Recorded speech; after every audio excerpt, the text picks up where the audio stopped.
Hello again, everybody. This is Dan Clouser, and welcome back to the Journey My Mother's Son podcast. I'm joined with Allie Lacey, who is the founder of Ball Girls Baseball. Allie, thanks for joining me today.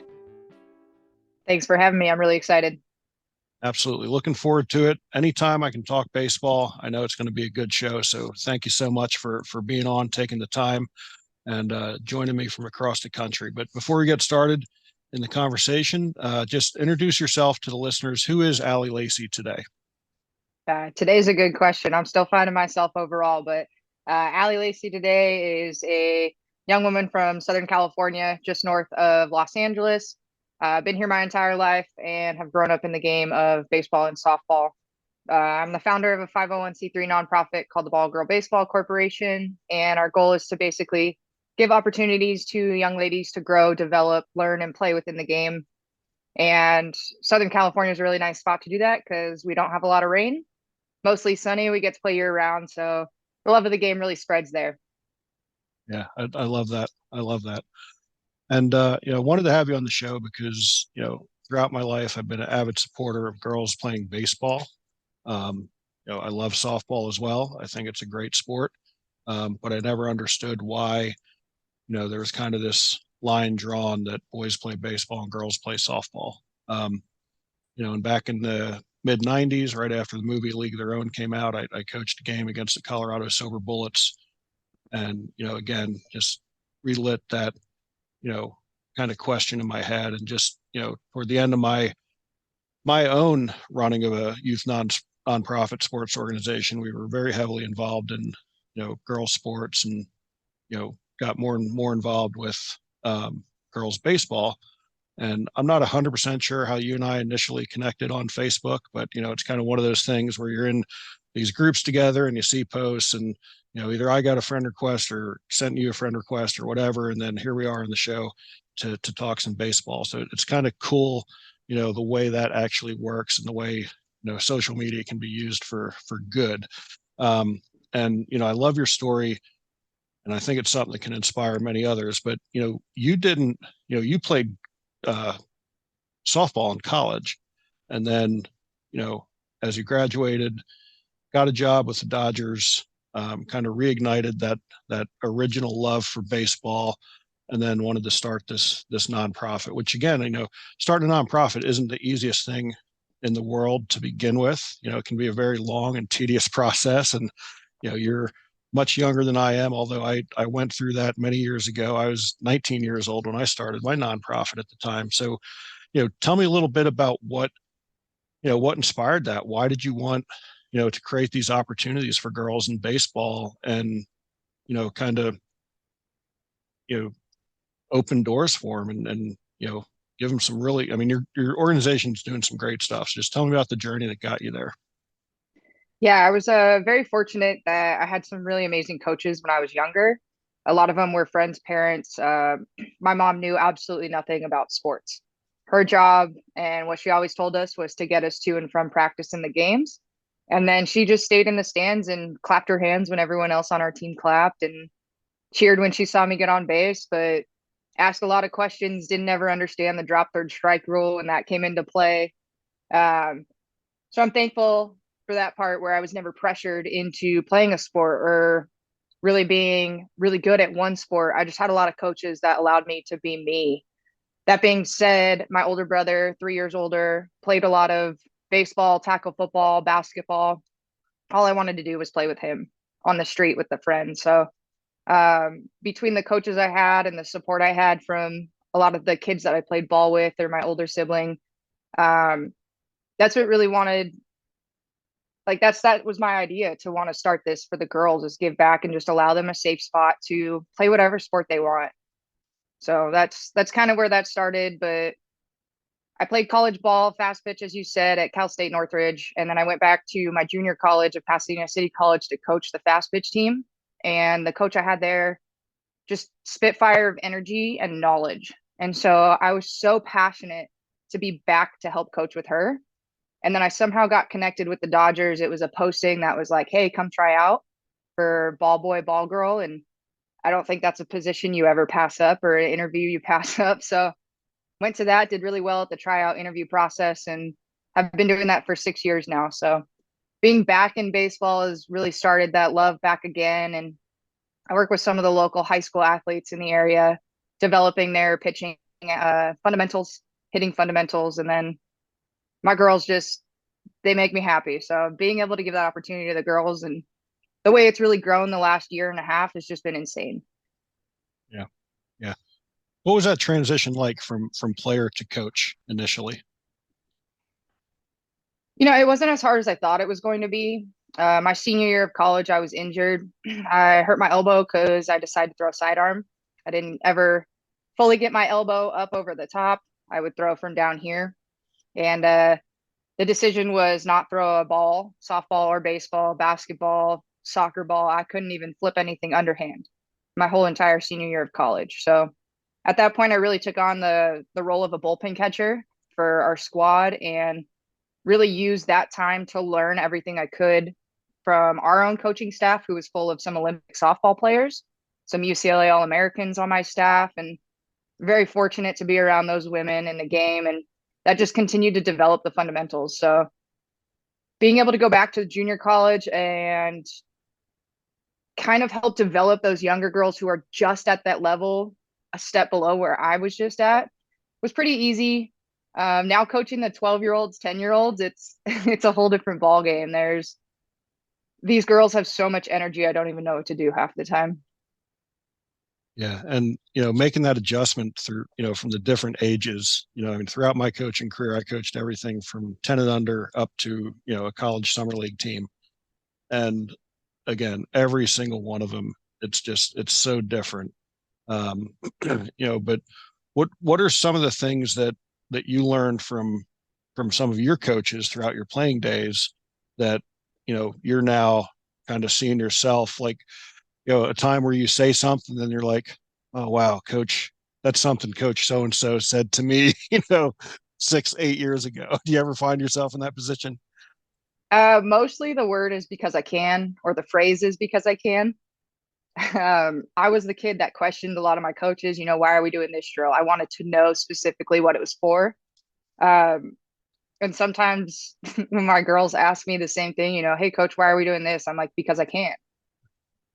Um, obviously I like to give them a description of why we're doing the drill, what it's helping mechanics wise or the focus on. But I think the biggest thing I've realized is it's not always about coaching fundamentals or coaching in the game or whatnot. It's everything else that comes with life and being a coach to some of these girls that are in high school going through, academics, friends, relationships, college, getting ready for that. That's a crazy time. And I remember leaning on my coaches heavily at that point. And then some of my 10, 11, 12 year olds just kind of checking in. Hey, what's up? How was the basketball game? How was your hockey game? Um, I think that's what I've learned and realized that means a lot more sometimes than actual coaching on the field. So it's been pretty cool starting to come full circle, but I know there's so many more years left. Oh yeah.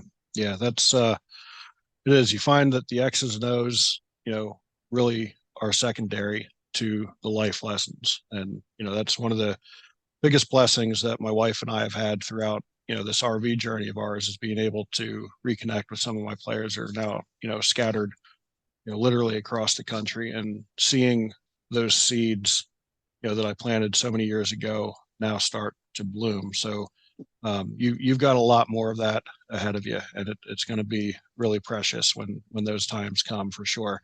So when you first started the organization, um, how many teams were part of that first year? So the initial start of the organization was just one 12U team. I was coaching with an organization and we attended a tournament. I just kind of got involved by seeing a 14-year-old post on Instagram, actually, social media. Um, she posted that she was hosting a free girls' baseball clinic. And I reached out, not knowing this kid, asked if I could volunteer, kind of told her, I coach junior college softball. I work as a ball girl. I love the game. I'd love to just come help.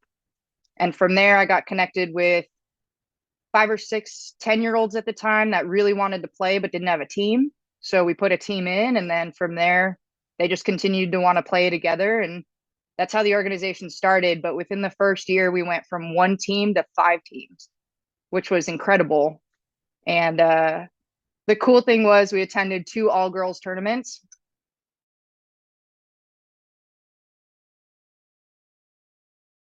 It's completely unexpected, but just happened. And then in our December tournament, when we took 5 teams, all 5 teams walked away either champion or runner-up. So, besides being a part of this organization and starting it, to have every single girl have some sort of success was really cool as well. Yeah, that is very cool.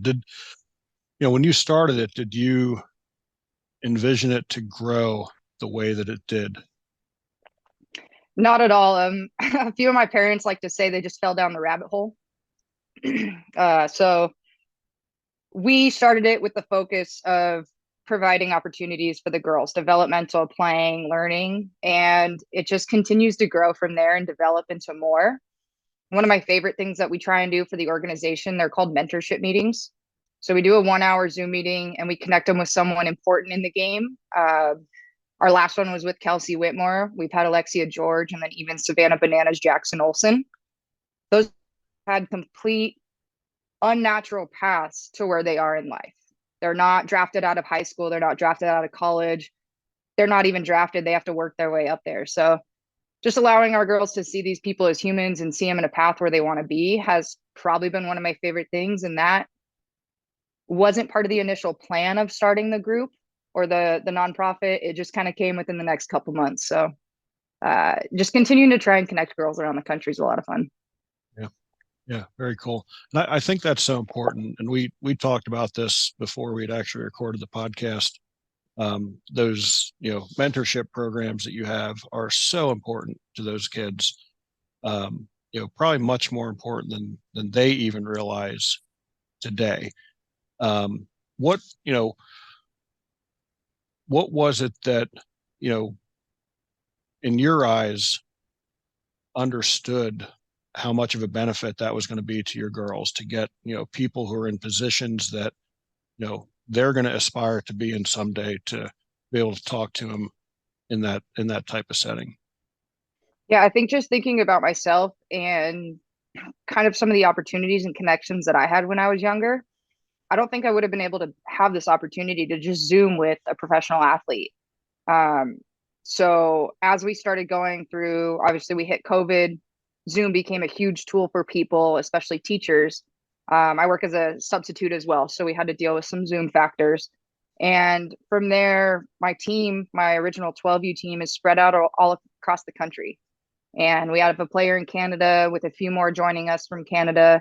So the Zoom was a way to connect for kind of little coaches meetings with the girls. But then we just found that this meeting with someone in the game just opens up a path to where they don't have to stop playing the game. Because not all these people that we connect with are athletes in the game. Some of them we have coming up Meredith McFadden from University of South Carolina. She's a bullpen catcher. And I spoke with her, and that's her job. She wants to be a bullpen catcher. And then she thinks when baseball's done for her, but in reality, like, why does it have to be done? She can go be a female bullpen catcher in the majors and the minors. So that's really part of that mentorship meeting, was to show them there's other work opportunities in the game if you're not the one person that breaks through on the field. Yeah. When you reach out to the mentors that you're trying to get onto the call, what type of response are you getting from them when you're presenting them with, look, hey, this is what I'd like you to do. Are you willing to do it? Yeah, so far we've gotten some really great responses. They think it's a really great idea, and just an hour connection is really nothing out of their time. Most of the connections are coming through people we've had on the show. I guess not show, but on the mentorship meetings. And they kind of know someone who's interested or would be interested or would be a good topic for our girls to listen to. So that's our connections, and we're really grateful. But the few that I've reached out to that have no connections to us have had really great responses, and they want to see some of them and then hop on and help our girls. So from ESPN reporters to professional athletes to bullpen catchers and people who work in the front offices of Major League Baseball, it's really cool connections that these girls will have at 16 all the way down to 8 years old. Yeah. Yeah, I love that. And I think that proves right there that you're doing something right, where those people are then afterwards saying, hey, by the way, Allie, I know so and so I think would be a great candidate for this. So I love that program. I actually had an opportunity to meet Meredith in South Carolina back in 2021 when she was helping Anna Kimbrell with a clinic, and I'd stopped by to do a podcast with Anna. Meredith was there. We got to interact a little bit, so I, kind of followed her ever since that. And it's really cool to again just see how some of these girls are just you know battling all kinds of obstacles to get to where they are. So it's really cool, and I think it's great that you're using your influence to connect them to the girls in your organization as well. I mean that's so important. Um, what you know what does some of the future hold for ball girls? Like what again, I know you said you didn't expect the growth as quickly. I'm sure there were probably some growing pains that came with that to an extent. I know what that's like when an organization grows quickly and you're kind of trying to catch up. But what are you looking forward to in the future for the organization? I think overall, the future of the organization, I'm just looking forward to these girls having those connections and friendships. My 16U team, we talk about as they're getting ready to pick colleges, maybe one of them will play against another one of them in their division, or maybe they end up at the same college supporting each other. That's something where these connections on the field, off the field really help in real life. So, really looking forward to that, as I think the biggest thing down the road is the friendships this whole thing creates. Yeah, yeah. And I tell people all the time, my support of women's baseball and girls baseball is not a knock on softball. Like, for me, it's just, having three daughters, my own, four granddaughters. It's like, for me, it's like choice. Like, I don't care if you're male or female. If you want to play baseball, you should be able to play baseball. If you want to play softball, you should be able to play softball. If you want to play both, play both. Um, what type of resistance have you had coming from the softball community of people kind of, because I know there's kind of this myth out there that if you're getting girls to play baseball, you're taking them away from softball. How do you you know deflect that, again, inaccuracy really, but how do you address it? Correct. I think what I like to point out is that a lot of these female baseball players can transfer to softball, and the development of fundamentals are there and they're the same. Um, so to tell someone that they're taking someone away from a different game is a little tough, because we're not trying to separate, right? We're just trying to give more opportunity. And you'll see a difference in some of these women that do play against the men, that play with the men in baseball. Their swings are harder. Their the fundamentals are just that much better when they come over to softball, if they come over. Um, so I think what I want to stop is not necessarily saying that we're taking them away from softball, just giving them more opportunities. But I think what needs to be less is telling the girls that they need to switch. That's something that these girls hear. T-ball, they start, and it's like, well, once T-ball season's over, you're going to have to move up and go to the other diamond. And that's the conversation that really needs to be the focus of, why do we tell 6-year-olds that they're going to have to play softball in college because they can't get a scholarship? Why does it start that little? Right. So Want to shift gears a little bit from your kind of your coaching and mentorship stuff to your own playing. You participated in the tournament, Sarasota, an all women's tournament back in November. Tell me a little bit about that experience, for you to get out there on the field and playing against some of the top women in the nation, actually in the world, really.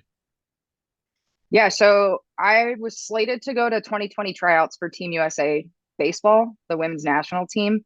COVID cut that down, and I ended up doing the sin of diamond sports. I went snowboarding and my shoulder met a tree, separated it, and still rehabbing. So haven't fully made my way back on the diamond yet. But I was asked to be a coach in that event for the South Bend Blue Sox. I actually got my hat right here.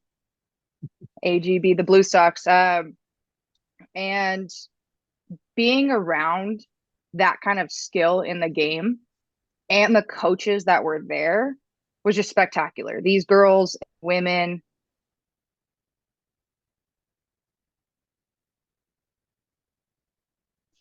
which I think allowed everyone to just play ball, and most people played really good ball. Um, it's really exciting for the event to grow. We're looking at hosting a second one this year. And I've actually joined the advisory board for AGB, which is exciting to help that grow. But the talent and the fundamentals, once again, fundamentals, if you watch women's baseball versus men's baseball, the guys are going to be stronger. They're a little quicker sometimes, so they can make that little mistake, but still make up for it in their arm speed or, across the diamond. But we don't really always have that opportunity. So our fundamentals need to be there. And that's what you saw in all this event. From the pitching to the swings to fielding the outfield fly ball, getting ready to throw it, just the bodies were lined up. And it was really cool to see that competition of 60 women across the country. I think some were including Canada as well.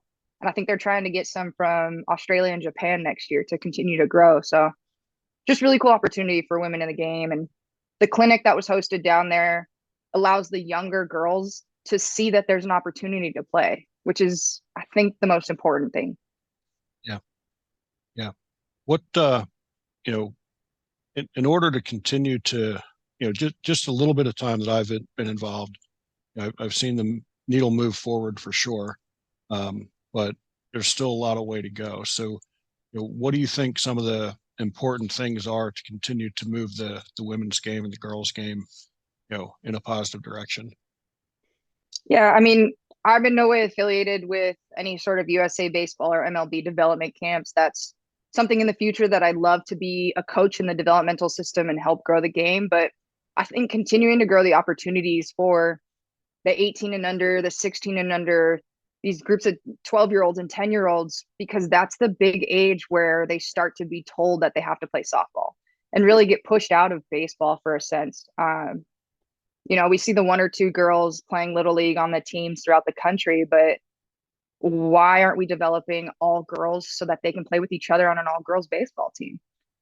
So continuing to host clinics and practices all around the country, get these girls together on Zoom so that they figure out one of their girl baseball friends is down the street or maybe a couple miles and they can continue to connect. It's the rabbit hole and the closing of the circle at the same time. You just kind of fall down a rabbit hole of girls baseball. But the really cool thing about the women, like you said, Anna Kimbrell, we're so willing to connect the next person with everyone that we can connect them with, because we have stars in the MLB who are women coaches that are putting front office women pushing, and it's the second they stop is when our opportunities stop. So for us to just keep passing the torch along is kind of what you see in women's baseball. And that's what we need to continue to do, is grow the development for the young ladies.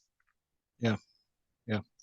Yeah. Cause I think it all, it really does come full circle for the girls to be able to see women on the field, women trainers, um, you know, women umpires, all that sort of stuff. So, you know, the first time that your girls participated in a all girl tournament, um, what was their reaction like? Because I know most of the time it's, one or two girls playing on a team of boys playing against boys.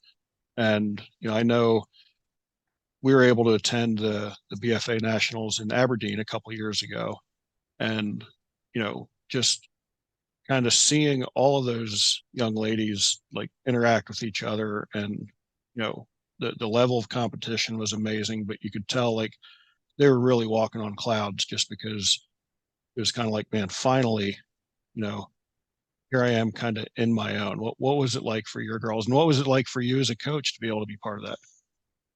Yeah, so I think my favorite thing about practices are a new girl that comes to a practice, she'll show up and be like, whoa, I've never seen this many girl baseball players before. And I'll look at them and be like, hey, that's what this one said last week at her first practice too, Um, It's a really special feeling to just see the work on the field just be baseball, because I feel like most girls and women in baseball have to work extra and work so hard just to try and have the same opportunity, that when they get together with all girls, there's no competing for the opportunity. They know that they're there and they've earned it. And then going to the all girls baseball tournaments, we attended BFA Nationals, and that tournament's just really cool to see girls from all over the world compete in the same game. And then what I wasn't expecting, after the game, these girls just like give each other's hugs, and we're sitting in the middle of the diamond. The umpires are pushing us off the field. They're like, "Hey, we got to get the next game on here." And I'm sitting there, I'm like, "No, my girls don't get to see their friends that they play against that often. Like, I'm not trying to push them out of the dugout." So it's really cool to continue to connect and then watch these girls' friendships. That's kind of how our team formed, was friendships throughout playing in random tournaments, just kind of meeting girls, seeing them on social media. And then finally we got all these girls who've never played together on social media at one field, and the team's alive. So it's a lot of fun. Yeah. And you still have girls literally from all over that, that play. So logistically, how challenging is that to, 'cause I'm sure there's probably some girls you don't see until you get to a tournament. So, as far as practicing and understanding, you know, how you guys want to play the game, like what are some of the challenges that presents, having such a broad base of players? Yeah, so a lot of these girls don't have much time to throw another practice in there. So even if we were all local, it would still be really tough because they all play on so many other teams, honestly. Not just a boys baseball team, they're basketball players. Girls are playing hockey up in Canada and Pennsylvania. Um, so like I said earlier, the Zoom meetings, we really focus on, I like to call them chalk talks. Our last Zoom meeting, we talked about quality at bats. Um, Kind of what makes a quality at bat, not necessarily a hit. Uh, 8 pitches, starting to pull out of these girls, where if they can get 8 pitches out of a batter, even out of a pitcher, 7 out of a pitcher, you're going to start tiring these boys out. So working the mental side of the game is kind of what we're trying to focus on, because we know these girls are doing the physical side on their own. Um, and then one thing I didn't mention that we're really excited to have is this year we're taking a 12U team to Cooperstown. It's the first all girls team that is going to be at Cooperstown All-Star Village in their history of the tournament. So it's nerve-wracking, but we have a group of 15 young ladies from all across the country, and one from Canada, that we're just basically going to meet in New York and go play ball for a week. Love that. Absolutely love that. Allie, is there anything that we didn't cover that you think would be beneficial to our listeners? Just a fun thing that I never actually knew was an opportunity with athletic talent, not necessarily just baseball talent. A League of Their Own had just come out, the new TV show, and the original movie was one of my favorite movies growing up, if not my favorite on repeat. Um, I found a way in by a sport coordinator who's a friend of one of my friend's dads that I played ball with. And this boy that I played ball with was always like, "Man, you play like a guy, you play like a guy." And I sat there and I used to take offense to that, because I'm like, "What do you mean? Like, I'm just a girl with skill. Like, why is it that I play like a guy?" And it was more so talking about the fundamentals and the technicality. It's just how they saw it, because they saw it as baseball. They didn't Mhm. recognize that softball has the same fundamentals and development. So got connected and had the opportunity to be a stunt person on the pilot episode of A League of Their Own, which was really cool. Had a diving stunt, was able to do some of the baseball scenes, and having the opportunity to kind of do stunt work and TV shows, and done basketball, soccer. I swam in a Muppets episode. I was in the pool for a Muppets episode. So just continuing to push the athletic talent. Don't ever stop being athletic, because those abilities can be used randomly and they're a lot of fun. Yeah. Is there any time, where, again, you're at Dodger Stadium, um, you know, in that atmosphere where like you really do have to like pinch yourself and be like, wow, is this really what my life is right now? Absolutely. I feel super lucky and fortunate every time I get to step out on that field. I know that there's 10,000 young women that want my job, and to me, it used to be that I was there and I was on the field, and that was such a cool thing. But now I think about the connections I've been able to make with the fans, with the players that have respect for us, that throw a ball on the field, just even the nod of respect we get after making a play off the wall or off the netting. Um, it's special. A lot of parents come down with their kids and ask for an autograph, and that's after I give them a game used baseball. Like, you don't want my autograph on a game used baseball. You want Mookie Betts' autograph or Cody Bellinger's. So I always say, like, I'm absolutely happy to sign your daughter's ball, but I just want to make sure she knows it's a game ball. And you hear it a lot, just like the girls. Oh my God, I've never seen this many girls on a baseball field. It's, hey, mom, look, there's a girl on a major league field. And so to them, I'm a major leaguer, and that's super cool. But in reality, I'm just an employee of an organization that has an opportunity to connect with fans. And I think that's the part of the job that I take more serious than actually fielding the foul ball or warming up the player. I know I can do all that stuff and it's reaction, but being one and with the fans and just connecting with the little kids, it's the coolest part.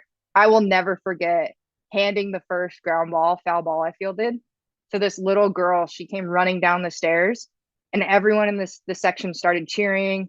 Her dad came walking down like a minute later with popcorn and some Dodger dogs and completely dropped it because his daughter was like, I have a ball, daddy, daddy. And he came running down, like picked her up, gave her a big hug, ran down. It was in the middle of the inning and like wanted to take a picture with me. I was like, wait till the end of the inning. Like, it's special.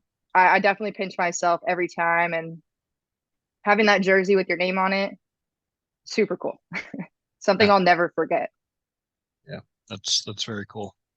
So, Allie, if there's any girls out there listening who want to get involved, or if there's sponsorship opportunities, or again, I know what it's like running a nonprofit. I know money is always a big thing. Like, how can people help you guys push the organization forward? How can they get a hold of you?